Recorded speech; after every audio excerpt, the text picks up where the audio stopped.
안녕하세요. 반갑습니다. 박상미 라디오 구독자 여러분. 오늘은요, 저희 힐링 캠퍼스 상담센터에 센터장님 두 분 나오셔서 제가 얼른 방송 찍어요 했습니다. 저희 힐링 캠퍼스 상담센터 센터장 오정섭 심리상담가님 어서 오십시오. 안녕하세요, 네. 여러분.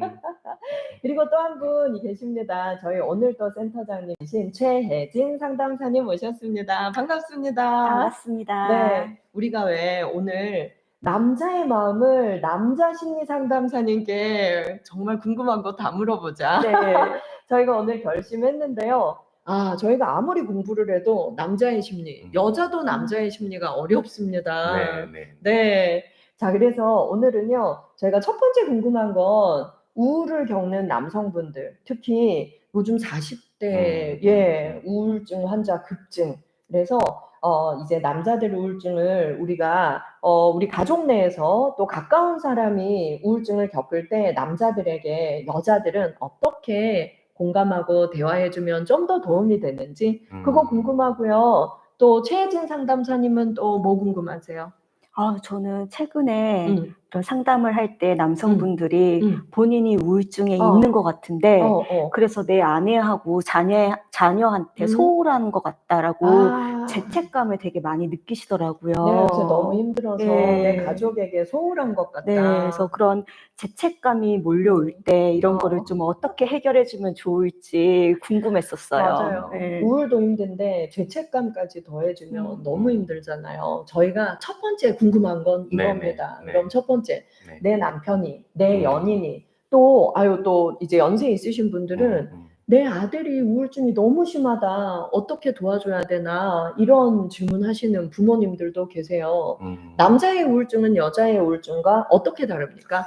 일단 이제 우울증이라고 하는 질환이 나타나는 그런 증상들은 남녀를 구분하지 않고 이제 동일하게 맞아요. 나타나죠. 근데 이제 우리가 병원에서 진단을 받지 않더라도 우울증 초기에 들어가거나 이제 우울증에 접어들면 가장 눈에 띄는 변화가 이제 식습관의 변화. 갑자기 맞아요. 음식을 많이 먹든지 아니면 음식을 안 먹든지. 그리고 또 수면 패턴의 변화예요. 잠을 아예 못 자든지 아니면 잠을 많이 자버리든지. 이렇게 인간의 기본적인 욕구에 이제 문제가 좀 생겨요. 그래서 이제 주변 사람들이 조금만 관심을 가지면 수면 패턴의 변화, 뭐 식습관의 변화는 금방 눈에 띄는 거기 때문에 이렇게 쉽게 발견을 할 수가 있는 부분이긴 하죠. 근데 이제 공통적으로 이제 남자의 우울증이나 여자의 우울증이나 동일한 우울증이기 때문에 이제 증상 무기력감이나 이제 무망감, 그러니까 희망이 없게 느껴진다는 그런 증상들, 또 이제 무기력 이런 게 굉장히 심하게 나타나는데 중요한 건 이제 한국의 남자들은 그 증상에 대한 대처가 미숙하다면 좀 그렇고 어려운 편이죠. 이제 맞아. 잘 하지를 못해요. 몸이 아파도 한국 남자들은 그냥 이제 시간이 지나면 낫겠거니 하는 게 또 있고 또 이제 경제 활동을 해야 되기 때문에 아파도 직장을 가야 되잖아요. 맞아. 그러니까 직장을 가야 되고 또 쉬는 날에는 가족들이 또 가만히 두지는 않잖아요. 그러니까 이제 또 주말이면은 가족에 대한 어떤 또 여가 생활도 같이 해야 되고 하기 때문에 이제 자의적으로도 그렇고 타의적으로도 그렇고 우울증이 발병을 했을 때 그것을 다루는 게 이제 쉽지가 않다는 거죠. 맞아요. 그리고 여자들은 우울할 때 뭘로 제일 많이 풀게 해요? 1위가? 수다. 맞아요. 남자들 1위가 술로 푼다. 그리고 혼자 먹을 때가 많고 같이 먹어도 내 속마음은 말 안 하게 된다. 근데 우리는 왜 둘만 모여도 속풀이 하면서 많이 푸는데 남자들이 이렇게 자기의 나 힘들어, 우울해 이런 말을 잘 못하는 게 자존심이 강해서일까요? 아니면 어려서부터 이런 감정 표현을 못 해봐서 그럴까요? 익숙하지 않은 거죠. 낯설어서. 네, 익숙하지 않은 게 있고 또 우리가 조금 좀 깊이 생각을 해보면 모든 인간은 다 여자의 몸에서 태어나거든요. 아들이든 딸이든 모든 인간은 여자의 몸에서 태어나잖아요. 그래서 여자에게 음. 태어나서 대부분 보편적으로 여자의 양육을 받죠. 그쵸. 그래서 여성성은 엄마로부터 좀 친숙하게 경험을 해요. 네, 근데 뭐 딸은 이제 같은 동성이니까 괜찮지만 아들은 남자니까 이제 남성성을 이제 체득할 필요가 있는 거죠. 맞아. 그런데 남성성을 체득하려면 누가 필요하냐면 아빠가 꼭 필요한 거죠. 근데 아빠랑 대화 많이 하는 아들들이 참 드물어요. 그렇죠. 그래서 이제 뭐 제 친구도 그렇고 제가 성장 과정에서도 이제 어렸을 때도 제 친구들도 그렇고 지금도 그렇고 아버지와 뭐 3분이 아니라 30초 이상 대화하기가 어렵다는 맞아. 거죠. 그래서 어색해. 이제 아버지로부터 이제 건강한 남성성을 이제 배우는 게 좀 쉽지가 않아요. 맞아. 예. 그래서 이제 대부분 이거는 뭐 제 견해인데 그래서 이제 건강한 아버지로부터 이제 화목한 이제 가정에서 건강한 아버지로부터 이제 건강한 남성성을 체득하는 경우는 그렇게 많지는 않은 것 같고 대부분 한국 남자들은 또래 문화, 맞아. 또래 문화 그리고 또 군대라는 독특한 환경이 있으니까 이제 또 군대 그리고 또 한국 사회에서는 남성 위주의 권위주의적 조직 사회에서 남성성을 배워서 그 남성성이 왜곡되기가 좀 쉽죠.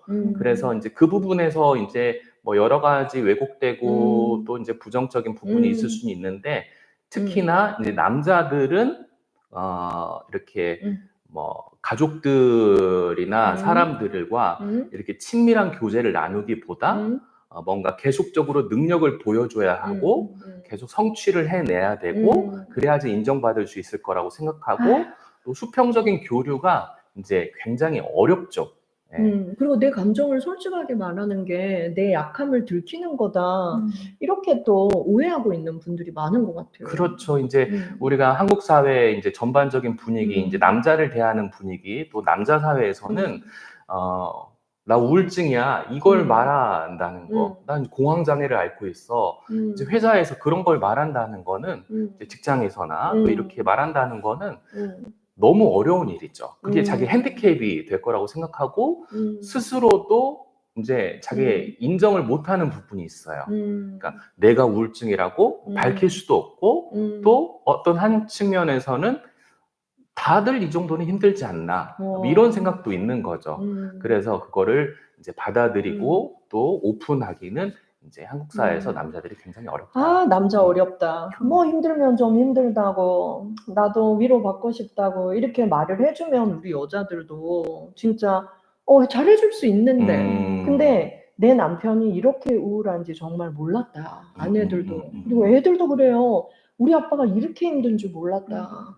많이 이렇게 얘기를 하거든요. 네. 어떠세요, 선생님? 맞아요. 진짜 남자분들이 표현하는 거를 되게 꺼려 하시더라고요. 우리 와이프도 힘든데 내가 더 그 짐이 되는 것 같다고 더 말 말씀드려요. 못하겠다. 네. 또 애들한테도 약한 아빠의 모습 그렇죠. 보여주기가 네. 힘들다.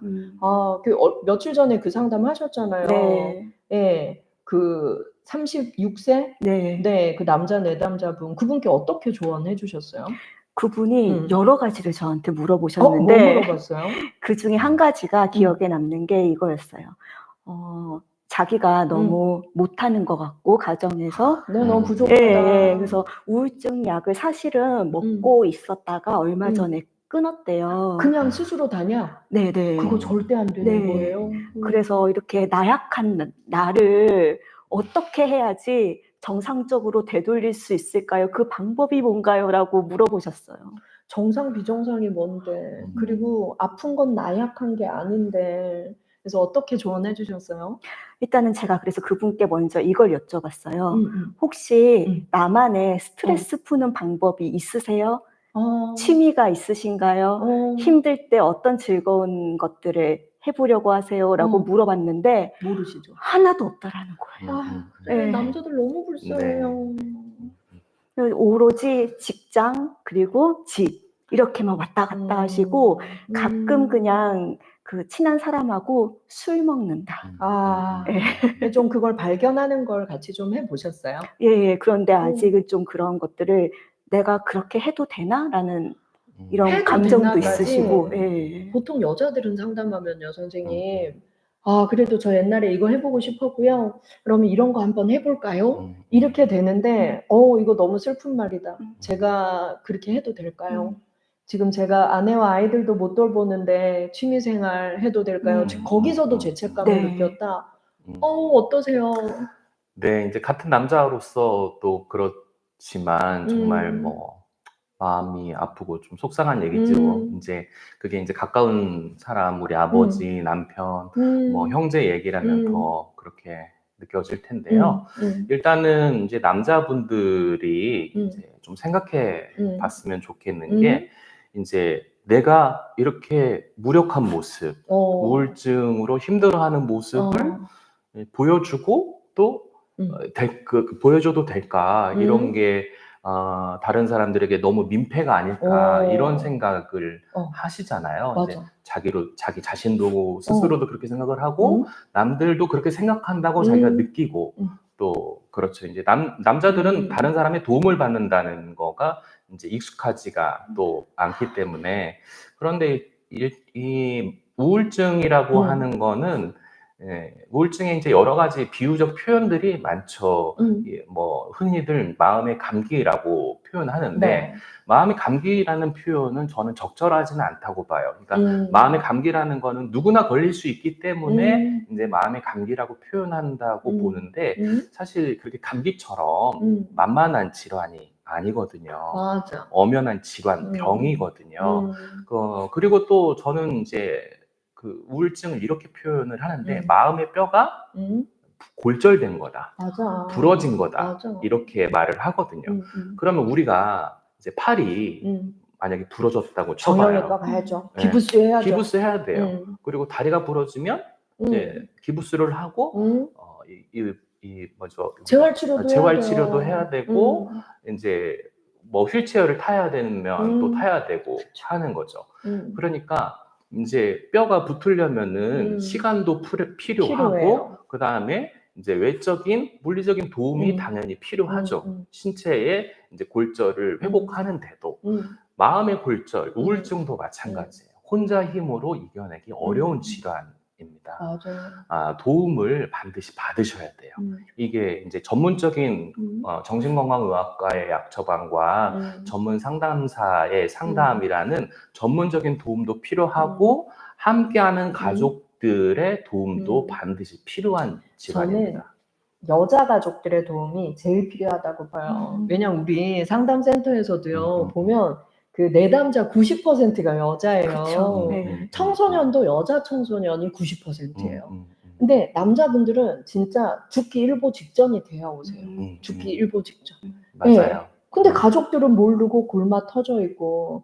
그래서 여자들은 굉장히 내가 힘들면 어떻게 해서건 해소하고 도움 받으려고 애쓰는데 그래서 남자분들 저는 지금 말씀하셨듯이 진짜 기간도 필요하고 아픈 건 비정상이 아니고 그래서 헬프 미 플리즈 할 수 있어야 되는데 저는 이게 한국 사회의 문화의 문제라고도 생각해요. 우리 왜 남자들한테만 평생 살면서 3번 울라고 강요한 게 우리들이었잖아요. 3번 언제인지 알아요? 태어나서. 군대 갔을 때? 태어날 때 부모님 돌아가셨을 때 한 번이 언제예요? 한 번이 언제죠? 저도 갑자기 모르겠네. 네. 네. 실현당했을 땐가? 네. 근데 이게 말이 안 돼요. 사람이 살면서 3번만 울면 전부 정신질환 걸릴 수 있어요. 그래서 우리가 정말 슬프고 이럴 때는 엉엉 우는 거 진짜 심리치료에도 좋대요. 그쵸. 남자들이 우는 걸 제일 못해. 네. 우리가 울 때 눈물로 우리 몸에 있는 스트레스 호르몬이 몸 밖으로 배출된대요. 그래서 제가 일본에 연수 갔을 때 깜짝 놀란 게 일본 안병동에 울음치료학과가 있는 걸 제가 봤거든요. 마음껏 울어라. 40, 50대 남성들에게. 그래서 울어도 돼요. 위로받아도 돼요. 저희 위로해드리고 싶어요. 이렇게 여자 가족들이 늘 유심히 보면 좋겠다. 제가 퀴즈 하나 낼게요. 우울증에 걸릴 확률은 남자가 높게요? 여자가 높게요? 우울증에 걸리는 인구수. 네. 여자가 훨씬 높습니다. 여자가 훨씬 네. 많죠. 여자가 3, 4배 높은데 우울증으로 인한 자살률은 남자가 3, 4배 더 높습니다. 그러니까 남자들은 진짜 죽기 일보 직전까지 가서야 우울증을 공개하고 또 말없이 있다가 극단적인 선택을 하는 분들도 되게 많다. 네. 그래서요, 선생님, 그러면 내 배우자가 네네. 또는 나의 남자 가족이 갑자기 말이 없어지고 너무 힘들고 이래 보인다. 그러면 어떻게 우리가 좀 대화하면 좋을까요? 요새 너무 힘들어 보여. 내가 뭐 도와줄 거 없어? 힘든 거 없어? 이렇게 자꾸 물어보는 건 어때요? 들으면? 일단 우리가 이제 그 우울증에 대해서 남자분들도 그렇고 주변 가족분들도 그렇고 이제 두 가지 생각해 볼 게 있는데 이제 첫 번째는 말씀드리고 싶은 건 이제 번아웃이 우울증이 되기도 하는데 그쵸. 한국 남자들은 대부분 번아웃을 겪습니다. 에너지 0%. 네. 그래서 이제 그게 심해지면 우울증이 되기도 한다는 거. 맞아. 그래서 남자들이 이제 유병률이나 발병률이 여자보다 적을 수 있는데 그게 아마 노출되지 않아서 그럴 수 있는 경우도 있다고 봐요. 맞아. 이제 나타내지 않은 병원 찾지 않고 하니까. 근데 어쨌든 번아웃을 겪어서 우울증으로 발전할 수 있는 소지가 남자들에게 굉장히 많다. 남자들은 그냥 앞만 보고 달리는 경우가 굉장히 많기 때문에. 그 다음에 아까 말씀하셨지만 이제 두 번째로 말씀드리고 싶은 거는 이제 남자들이 울지를 못하잖아요. 저도 울어본 지가 언제인지 모르겠거든요. 진짜? 네. 오늘도 울려야겠다. 그러니까 뭐 이렇게 근데 그게 이제 울지 못하는 게 뭐 감각이 뭐 태생적으로 무뎌서 그런 것보다도 이제 뭐가 있냐면 우울증이 그냥 슬퍼서 우울증이 걸리는 것만은 아니거든요. 맞아.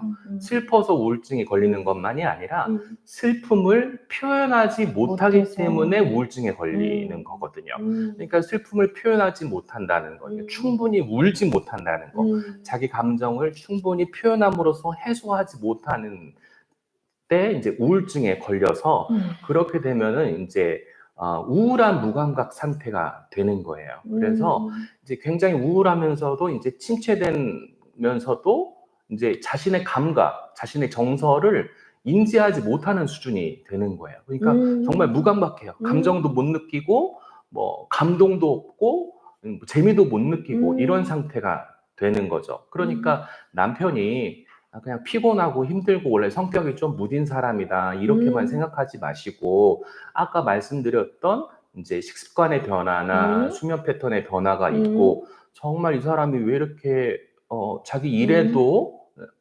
흥미를 잃고 무감각해지고 주변에 대한 관심도 떨어지고 또 우울증을 겪는 사람들의 이제 대표적인 특징 중에 하나가 이제 반추와 또 단절이거든요. 그러니까 옛날 얘기를 막 하면서 내가 그때 뭘 잘못했지 이런 생각을 후회한다, 뭐 이런 생각 계속하고 뭐 그런 말 안 하던 사람이 내가 당신한테도 잘못한 것 같고 애들한테도 잘못한 것 같고 이런 얘기를 하고 이제 또 자기가 이제 우울한 그것 때문에도 이제 죄책감을 느끼기도 하고 그러면서 점점 자신을 고립시켜 가거든요.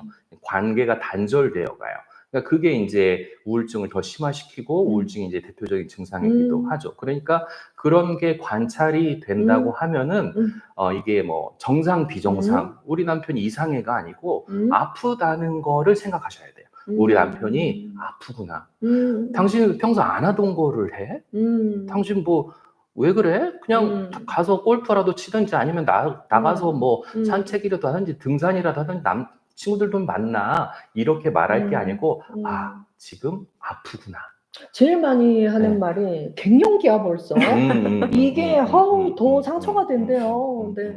아프다는 거를 생각하고 이제 대할 때는 충분히 이제 인내심을 가지고 분명히 인내심이 제일 필요해요. 인내심을 가지고 남편이 마음을 편안히 말할 수 있는 그런 분위기와 환경을 조성해 주는 게 굉장히 중요하다는 거죠. 그러니까 인식을 우리 남편이 지금 아프다고 생각을 해 주셔야 돼요. 내 남편이 아프다. 지금 아프다. 내 남편이 진짜 너무 힘든 언덕배기를 혼자 올라오느라 지금 다리에 힘이 다 빠졌구나. 네. 그럴 때는 여보, 당신 요새 정말 힘든 것 같아. 내가 볼 때 진짜 아픈 것 같아. 내가 너무 걱정이 돼. 당신 힘들면 힘들다고 나한테 말해주면 안 돼? 나 너무 도와주고 싶은데 내가 너무 쓸모없는 사람인 것 같아. 이렇게 말하면 좀 마음문이 열릴 것 같지 않나요? 예, 이제 그런 공감의 저 표현들, 너무 잘했죠. 네. 공감의 표현들이 네. 굉장히 중요하죠. 그래서 남자들은 항상 이제 성취지향적이고 자신의 능력을 보여줘야 한다는 아, 그런 강박적인 게 한국 사회의 남자들에게 많기 음. 때문에 그런 것에서 조금 부담감을 내려놓을 수 있도록 이제 마음의 안정감을 찾을 수 있도록 맞아. 이제 당신 존재 자체만으로도 우리 귀하다. 가족에게 소중하고 당신이 지금까지 해왔던 모든 것들이 우리에게 큰 힘이었고 도움이었고 당신이란 존재 자체가 우리에게 우리의 삶을, 우리의 가족을 유지하는 데 너무도 필요했던 당신은 정말 소중한 사람이고 이제 그렇다는 거를 존재 자체를 그러니까 doing이 아니라 being을 그 사람의 존재 자체를 지지해주고 격려해주고 이제 편안히 자기가 뭔가를 보여주지 않아도 있는 그대로 수용될 수 있다라는 그 느낌을 받도록 해주는 게 굉장히 진짜 중요합니다. 중요하다. 저도 부부 상담에서 정말 좋은 사례가 있었는데 40대 후반 부부였어요. 근데 제가 볼 때는 남편이 우울증이 너무 깊어져서 모든 문제가 왔는데 아내분은 막 걱정되는 마음에 남편이 듣기에는 비난이 될 수 있는 말을 너무 많이 한 거예요. 아, 벌써 갱년기야. 벌써 정력이 이렇게 떨어지고 집에 와서 말도 안 하고 이렇게 풀 주고 있고 이러니까 회사에서 승진이 될 리가 있어? 걱정되는 말을 너무 그렇게 공격적인 표현으로 계속 한 거예요. 그러니까 이 남편분이 진짜 입을 다 닫아버리신 거죠. 근데 이제 거의 뭐 이혼 얘기까지 나오고 하니까 상담센터 오신 거예요. 그래서 제가 대화 훈련을 계속 시켰거든요. 그래서 마지막 회기쯤에 어떤 일이 일어났냐면 남편분이 이제 대화 훈련하면서 계속 아내의 대화가 바뀌니까 사실 내가 회사도 곧 나와야 될 것 같고 그러니까 내가 이 가족을 어떻게 책임지나 선생님 말씀처럼 죄책감이 밀려와서 평소에 잘하던 모든 걸 못하게 되고 잠도 안 오고 이랬던 건데 당신의 말을 내가 다 공격으로 내가 받아들여서 미안하다 이렇게 먼저 고백을 하셨어요. 근데 아내분이 얼마나 발전했냐면 아휴 내가 나쁜 년이네. 그동안 그래서 잠 못 잤겠네. 근데 내가 맨날 그렇게 말했으니 이 여자가 얼마나 미웠어. 말을 하지. 요까지 된 거예요. 그랬더니 남편분이요. 얼마나 우시는지 우리 셋이 같이 울었어요. 네. 정말 말이라는 게 굉장히 중요하죠. 모든 게 우리가 모든 게 다 인간관계의 문제고 이제 인간관계는 소통이 중요한데 맞아. 소통은 비언어적 메시지도 중요하고 언어적 메시지도 중요하죠. 어느 것에 뭐 경중을 우리가 따질 수는 없지만 일단 우리가 말의 표현이 그 사람의 마음 문이 닫히게 하면 안 된다. 마음은 열게. 예, 우리가 가장 열기 어려운 문이 한 번 닫힌 사람의 마음 문이거든요. 맞아. 그렇기 때문에 그런 공격적인 표현들, 공감받지 못하도록 느끼게 하는 그런 뾰족한 표현들은 더 남자들이 이제 마음 문을 닫아버리게 만드는 것이죠. 맞아. 그래서 이제 배우자분들이나 가족분들은 아까 말씀드렸던 것처럼 좀 인내를 항상 가지셔야 된다. 언제까지 이제 우울증 환자들에게 가장 하지 말아야 될 말이 뭐냐면 당신 언제까지 그럴 거야? 아유, 나도 그거 알면 좋겠다. 내가 우울 언제 끝나나? 언제까지 그럴 거야? 그리고 당신만 힘들어? 이런 말을 진짜 사실 고백합니다. 우리 여자들이 그런 말 많이 해요, 사실. 네. 언제까지 그럴 거야? 당신만 힘들어, 나도 힘들어, 애들도 힘들어. 당신이 그럼 우린 어떻게 하란 말이야? 이런 말들을 많이 하면 이제 마음 문이 닫혀버리죠.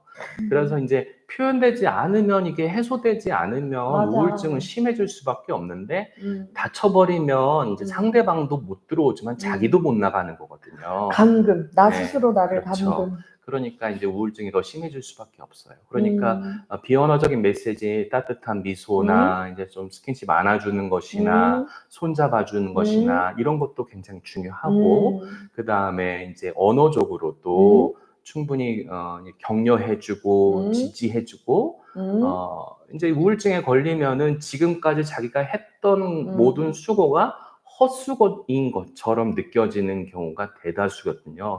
그러니까 그런 남편에게 당신이 이제까지 해온 것만으로도 당신은 정말 훌륭한 가장이었고 남편이었고 아버지고 아들이다 라는 메시지를 계속 주시는 게 굉장히 중요하죠. 그럼 선생님 한번 연습해 보세요. 네. 네. 자, 만약에 내 남편이 다음에 그렇게 우울에 빠져서 힘들어하는 것 같다. 그때 선생님이 어떻게 내 남편을 위로하고 공감해 주시겠어요? 네. 아직 미혼인데 연습 잘 시켜서 시집 보내야지. 네, 얼른 해보세요. 그럼 제가 상대라고 네, 생각을 하고 여기, 네. 네.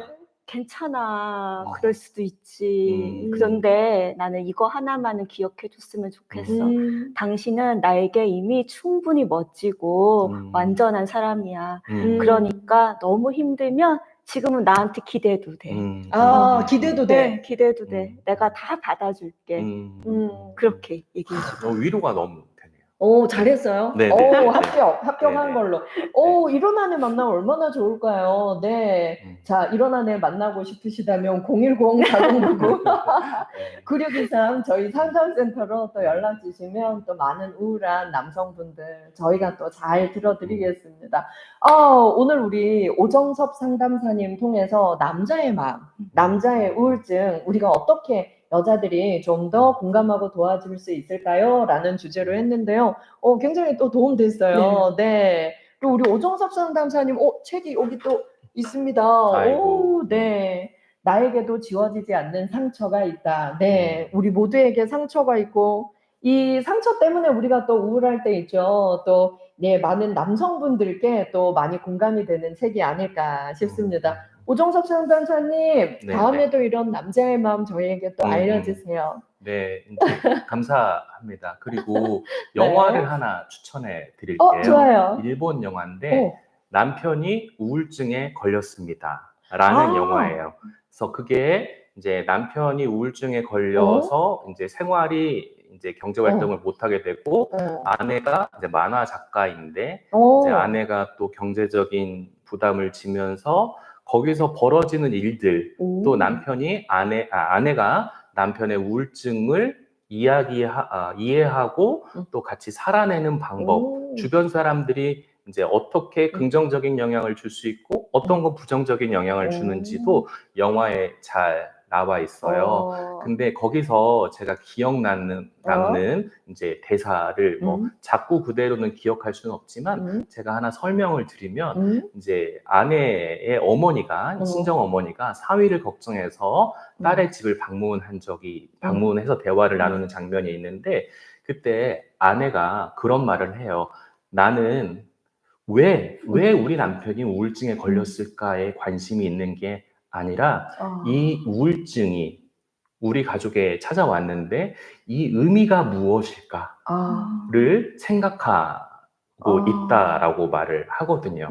그래서 왜 하면서 이유를 자꾸 찾고 그 다음에 그것 때문에 뭐 누가 잘못했을까, 뭐가 문제일까 그런 거에 집중하지 않고 우리 가정이라는 역사에 우리 가족의 삶에 우울증이 찾아왔는데 이 우울증이 찾아온 의미가 무엇일까를 고민한다는 대사를 하는 부분이 있어요.